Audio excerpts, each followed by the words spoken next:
a Labour MP has caused outrage by describing Brexit as a post-colonial panic attack. Clive Lewis, the Labour MP for Norwich South, took to Twitter and said, "In essence, Brexit was a colossal, post-colonial, panic attack." The tweet garnered many opposing responses from Twitter users. One follower wrote, "You would think Labour MPs would have better things to do. Just another reason Labour won't see power." Another said, "Dear God, I know it's a bank holiday weekend, and still people who just can't bear the thought that actual democracy, i.e. an individual's right to vote as their conscience dictates, could have gone against what they desperately wanted. So pathetic. Move on." Mr. Lewis was one of 52 Labour MPs who rebelled against Jeremy Corbyn's three-line whip to vote against the government's Brexit bill in 2017. He resigned his position as Shadow Business Secretary in protest against the bill. When asked to vote in favour in 2017, he said, "When I became the MP for Norwich South, I promised my constituents I would be Norwich's voice in Westminster,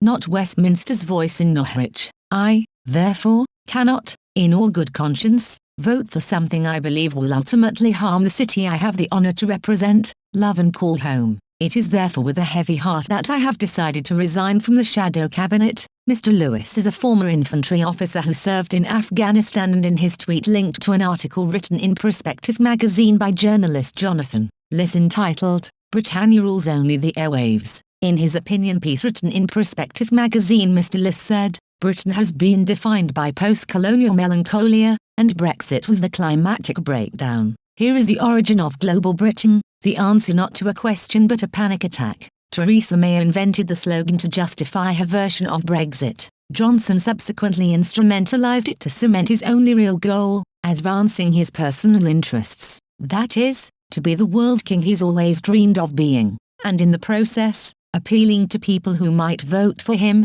Mr. Liss had a scathing opinion of Mr. Johnson's Global Britain post-Brexit policy. He said it was not about influencing policymakers in world capitals or the UN, but about selling a brand to a select group of Tory newspaper editors who'll disseminate it to voters. In his article in Perspective magazine, Mr. Liss argued that Global Britain is a meaningless slogan. He called Brexit a genuine scar on the country's economy and global reputation, totally ignored.